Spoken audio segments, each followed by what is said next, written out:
Hello guys, स्वागत है आप सब लोगों का। हम जो चैप्टर पढ़ रहे थे वह है आपका चैप्टर 11 जिसका नाम है कंज्यूमर सरप्लस। आज हम इस टॉपिक में देखेंगे कि जो आपका चैप्टर है पार्ट थर्ड में कि उसकी क्रिटिसिज्म क्या है, आपके जो कंसेप्ट है कंज्यूमर सरप्लस के, कि उसकी आलोचनाएं क्या है या क्या उसके लिमिटेशन है या क्या किस तरीके से उसको क्रिटिसाइज किया गया है। देखो, जो आपका कंसेप्ट आपका कंज्यूमर सरप्लस का, हाँ हमने आगे उसकी इम्पोर्टेंस भी पढ़ी कि किस तरीके से आपका कंज्यूमर सरप्लस हेल्प करता है इकोनॉमिक एनालिसिस में। बट बहुत सारे जो इकोनॉमिस्ट है, अर्थशास्त्री है, उन्होंने इसको क्रिटिसाइज भी किया गया है। जैसे आपके यूलिस गोवी हो गए या हिग्स हो गए जो आपके इकोनॉमिस्ट है, कैनन हो गए, निकलसन हो गए या सैमुअलसन हो गए। इन्होंने जो आपका उपभोक्ता बचत का जो ये कॉन्सेप्ट है इसकी आलोचना भी की। उन्होंने इवन जैसे हमने कहा था कि स्टार्टिंग में कंसेप्ट कौन लेकर आया था, आपके मार्शल लेकर आए थे, ठीक है। तो उन्होंने जो उन मार्शल ने जो ये कंसेप्ट लेकर आए थे तो उन्होंने उसमें बहुत सारे एजम्पशंस लिए थे। तो उन्होंने कहा कि जो उन्होंने एजम्पशन लिए उन एजम्पशन को भी उन्होंने क्रिटिसाइज किया कि जो मार्शल ने एजम्पशन लेकर ये कंसेप्ट बनाया था कंज्यूमर सरप्लस का, उसको भी उन्होंने काफी क्रिटिसाइज किया। तो जो उन्होंने एजम्पशंस लिए थे, उन्हीं की जो मान्यताएं थी एजम्पशन, उन्हीं के आधार पे हम जो आलोचना है उस पर आज विचार करेंगे। तो देखो, पहला आपका जो इसमें आ रहा है वो ये है, utility can not be measure. अगर आपको याद हो तो हमने एजम्पशंस में पढ़ा था कि कार्डिनल यूटिलिटी, जिसमें हमने क्या कहा था कि हम जो यूटिलिटी मिल रही है, सेटिस्फेक्शन मिल रहा है किसी गुड्स के कंजम्पशन से, हम उसको क्या कर सकते हैं, मेजर कर सकते हैं। ये एजम्पशंस लिया था। तो अब यहाँ पर हम क्या कह रहे हैं क्रिटिसिज्म में कि utility can not be measure, और बात भी सही है, हम यूटिलिटी को एक्यूरेटली मेजर नहीं कर सकते। जैसे वो कह रहे हैं ना कि कार्डिनल अप्रोच में कि हम यूटिलिटी को मेजर कर सकते हैं यूटिल्स में, ठीक है। बट यूटिलिटी जो है वो एक सब्जेक्टिव कंसेप्ट है, तो हम उसको एक्यूरेटली कैसे क्वांटिफाई कर सकते हैं। तो पहला क्रिटिसिज्म यही है कि हम यूटिलिटी को मेजर नहीं कर सकते हैं। मेन रीजन ये है क्योंकि यूटिलिटी आपका एक सब्जेक्टिव कंसेप्ट है, तो इसको एक्यूरेटली मेजर करना डिफिकल्ट होगा। तो मॉडर्न जो इकोनॉमिस्ट है आपके, वो यही कहते हैं कि यूटिलिटी आपका ऑर्डिनल है, हम उसको रैंक तो कर सकते हैं बट उसको कार्डिनल अप्रोच में जो हम कहते हैं कि मेजर कर सकते हैं वो नहीं कर सकते। दूसरा, अगर आपको याद होगा कि वहां पर एक एजम्पशन हमने ये भी लिया था, स्टार्टिंग में हमने पढ़ा था कि जो मार्जिन यूटिलिटी है मनी की वो कांस्टेंट है। बट अब हम यहाँ जब क्रिटिसाइज कर रहे हैं तो हम कह रहे हैं कि जो मार्जिनल यूटिलिटी है मनी की वो कांस्टेंट कैसे रहेगी, ये एक अनरियलिस्टिक एजम्पशन है। रियलिटी में ऐसा नहीं होगा। जो वैल्यू है मनी की, हम यही तो कह रहे हैं कि मार्जिन यूटिलिटी मनी की कांस्टेंट से हमारा क्या मतलब है कि आज अगर 100 रुपए की वही वैल्यू है, कल को मेरी इनकम बढ़ जाएगी तो मेरे लिए क्या 100 रुपए की वैल्यू वही रहेगी। फॉर एग्जाम्पल के लिए आज मैं 20,000 कमाती हूँ, तो मेरे लिए 100 रुपए की वैल्यू जितना इंपॉर्टेंस अभी मेरे लिए 100 रुपए रखता है, कल को अगर मेरी इनकम मान लो 40,000 हो जाती है, बढ़ गई मेरी इनकम, तो क्या 100 रुपए की वैल्यू मेरे लिए वही रहेगी? नहीं, अब मेरे लिए वो 100 रुपए की वैल्यू उतनी नहीं रहेगी, ठीक है। पहले मैं 100 रुपए बहुत सोच समझ के खर्च करूंगी कि हाँ ये 100 रुपए है। अब उसकी जगह मेरी जब इनकम डबल होगी तो मैं बोलूंगी यार 100 रुपए मेरे लिए इतना वैल्यू नहीं करेगा, वो मेरे लिए क्या पता 10 रुपए के बराबर वैल्यू करे अब, ठीक है। तो हम ये सोचना कि मार्जिनल यूटिलिटी मनी की कांस्टेंट है, ये बिल्कुल आपका अनरियलिस्टिक एजम्पशन है। रीजन बिंग ये है कि जो वैल्यू है मनी की वो फ्लक्चुएट होती है। किस पे डिपेंड करती है? बहुत सारी चीजों पे, कि पर्सन की इनकम में चेंज हो गया, प्रेफरेंस में चेंज हो गया, और भी तो फैक्टर होते हैं। फिर तीसरा कि neglect the interdependence of goods. और आपको अगर एजम्पशन में याद होगा तो हमने एक एक एजम्पशन ये भी लिया था कि जो हम सब्स्टिट्यूट्स वगैरह या कॉम्प्लीमेंट्री गुड्स के कंसेप्ट को बिल्कुल इग्नोर कर देते हैं एजम्पशन जब हम लेते हैं कंज्यूमर सरप्लस के उसमें, ठीक है।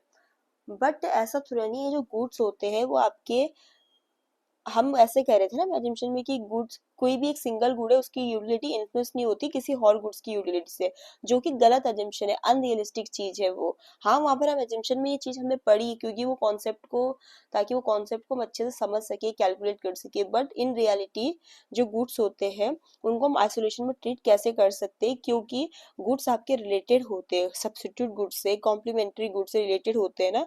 एक के गुड्स के प्राइस में अगर चेंज हो रहा है तो डिमांड दूसरी की असर जरूर करेगा, ठीक है।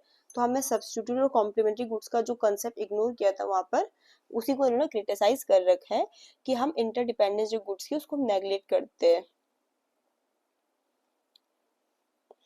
फिर थ्योरेटिकल नेचर। देखो जो आपका कंज्यूमर सरप्लस का कॉन्सेप्ट है वो बहुत सारी मतलब एजम्पशंस पे बेस्ड है, हाइपोथेटिकल उस पे बेस्ड है। तो कहीं ना कहीं ये जो कॉन्सेप्ट है ये आपका थ्योरेटिकल है नेचर में। इसको रियल वर्ल्ड में इसकी एप्लीकेशन उस वजह से क्या बोलते हैं लिमिटेड हो जाती है। क्योंकि हम प्रैक्टिकल सिनारियो की अगर बात करें तो जैसे फैक्टर हमारे क्या हो गए, मार्केट डायनेमिक्स हो गए, कंज्यूमर के प्रेफरेंस होंगे, एक्सटर्नल इन्फ्लुएंस, तो वो उसके कारण क्या होगा, हम कंज्यूमर सरप्लस को कैसे मेजर करेंगे। क्योंकि ये तो आपका एक तरीके से थ्योरेटिकल है नेचर में, प्रैक्टिकल में इसको अप्लाई करना काफी डिफिकल्ट है क्योंकि ये बहुत सारी चीजों को इग्नोर करता है। मार्केट में जो चेंज आ रहे हैं, कंज्यूमर के टेस्ट में जो चेंज आ रहे हैं, एक्सटर्नल फैक्टर को, ठीक है, तो ये थ्योरेटिकल है नेचर को। फिफ्थ इसका लिमिटेशन है कि आपका फोकस किस पे करता है, व्यक्तिगत उस पे, समूह पे नहीं फोकस करता है। ये एनालिसिस जब करता है आपका कंज्यूमर सरप्लस तो क्या करता है कि इंडिविजुअल बिहेवियर को बढ़ता है। ये आपका अकाउंट में किसको नहीं लगता कि भी कलेक्टिव बिहेवियर जो आपका ग्रुप्स का हो सकता है, सोसाइटी का हो सकता है, उसको तो इग्नोर करता है। इसीलिए इसका जो स्कोप है लिमिटेड है इसको अप्लाई करने का। फिर ये आपका जो नेसेसिटी गुड्स होते हैं उनके केस में ये अप्लाई नहीं होगा, जो जीवन के लिए बहुत ही आवश्यक गुड्स होते हैं, जैसे पानी हो गया। हो सकता है कि भी पानी की प्राइस जो हो मतलब एक्चुअल प्राइस हो कम हो, लेकिन वो हमें जितनी यूटिलिटी प्रोवाइड करता है उसकी वजह से तो हम उसके जो एक्चुअल प्राइस है उससे भी ज्यादा देने के लिए तैयार हो जाए।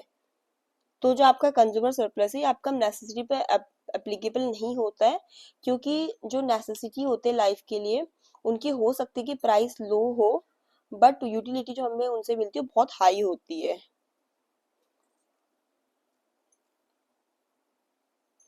फिर ये आपका जो कंसेप्ट है ये क्या करता है, इग्नोर करता है इनकम डिस्ट्रीब्यूशन को। ये जो आपका कंसेप्ट है इनकम डिस्ट्रीब्यूशन किस तरीके से हुआ है, मतलब इक्वली डिस्ट्रीब्यूट हुआ है कि नहीं हुआ, इनइक्वली ऐसे डिस्ट्रीब्यूट हुआ, उस पर बिल्कुल ध्यान नहीं देता।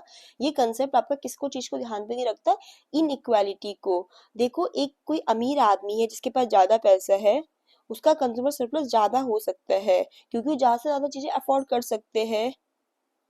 कोई जरूरी तो नहीं कि वो गुड्स उसको ज्यादा वैल्यू दे रहा है इसलिए ज्यादा हो, वो इसलिए ज्यादा हो सकता है क्योंकि वो अमीर आदमी, लार्ज कंज्यूमर सरप्लस उसका किस लिए होगा, क्योंकि वो अफोर्ड कर सकता है ज्यादा चीजों को, ना कि इसलिए क्योंकि वो गुड्स उनको ज्यादा वैल्यू दे रहा है। तो इसने इनकम वाली चीज को तो इग्नोर कर दिया कि जो इनकम होती है वो भी तो मतलब चीज को प्रभावित करते है किसी के कंज्यूमर सरप्लस को।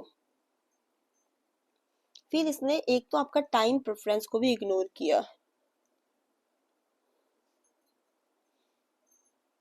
टाइम प्रेफरेंस को इग्नोर करने का मतलब ये है कि कंज्यूमर सरप्लस ने इस चीज को कंसिडर नहीं किया कि जो यूटिलिटी की वैल्यू है या वैल्यू है जो सेटिस्फेक्शन की, वो समय के साथ साथ बदलती भी तो है। हो सकता है कि जो इमीडिएट कंजप्शन है लोगों के लिए वो ज्यादा वैल्यूएबल हो किसके कंपैरिजन में फ्यूचर कंजप्शन में।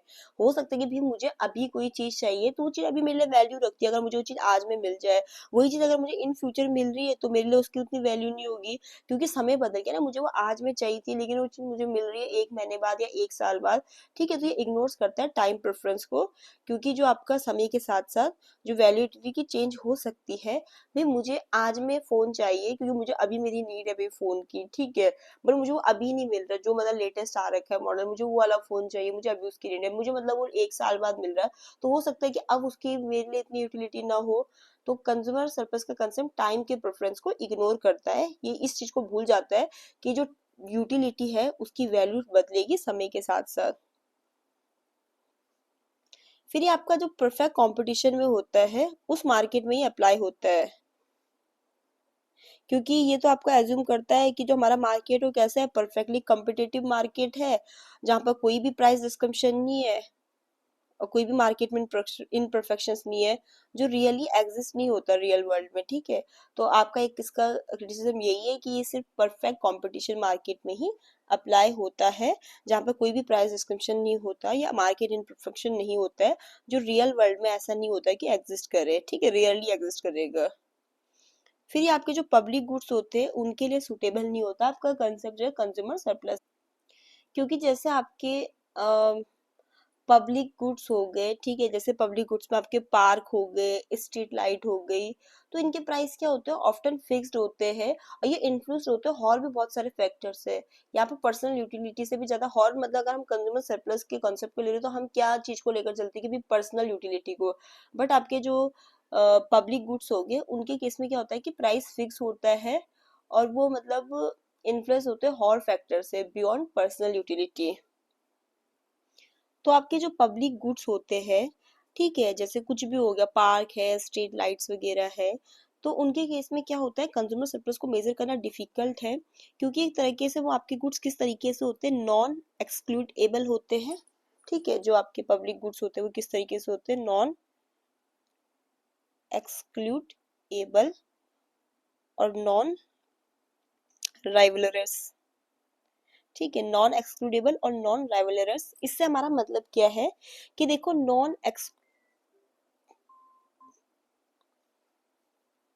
नॉन एक्सक्लूसिव से हमारा मतलब ये है कि अगर लोग उनके लिए कंट्रीब्यूट भी नहीं कर रहे तो भी लोग उनको यूज कर रहे हैं, जैसे पार्क वगैरह है, हर कोई यूज कर रहा है, कोई जरूरत हो नहीं कि उसके लिए हर कोई पे करे उसके कॉस्ट के लिए, तो नॉन एक्सक्लूडेबल हो गया।